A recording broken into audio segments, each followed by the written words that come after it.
CCTV footage দেখিয়ে রুড়ি চক্রান্ত বানচাল করে দিল পরমা। হ্যাঁ বন্ধুরা, এমনটাই হতে চলেছে অনুরাগের ছোঁয়ার পরবর্তী পর্বে। আদিত্য যখনই ওই ছবিগুলো দেখতে পায় তখনই ক্ষিপ্ত হয়ে যায় আর বলে যে এটা কোনোভাবেই হতে পারে না, এভাবে সুদীপা আমাকে ঠকাতে পারে না।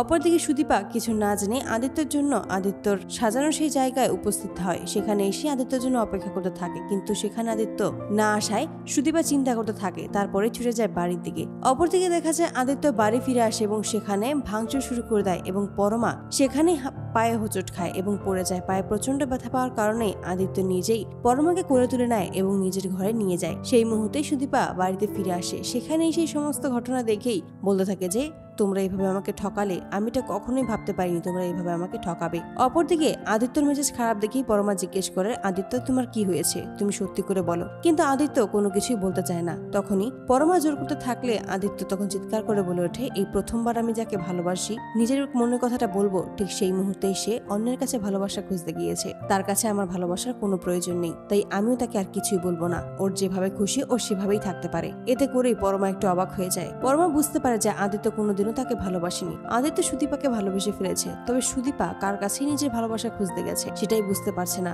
তখনই মনে পড়ে যে তার মানে রিতমকে নিয়েই আদিত্য কোনো ভুল বুঝছে সুদীপাকে। তখনই আদিত্যকে সমস্তটা জিজ্ঞেস করতে আদিত্য সবটা বলে দেয়। তখনই বলে যে তুমি সমস্ত কিছু দেখছো, সবকিছু মিথ্যে।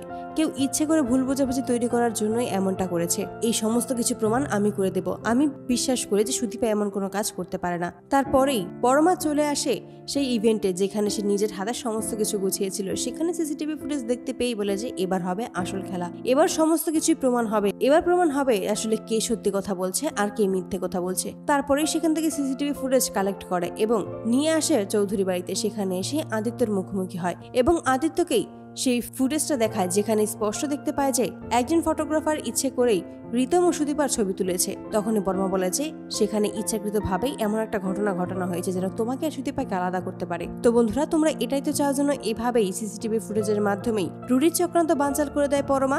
তোমাদের মতামতটি অবশ্যই জানাতে ভুলো না। ভিডিওটি ভালো লাগলে অবশ্যই চ্যানেলটি সাবস্ক্রাইব করে দিও। ধন্যবাদ।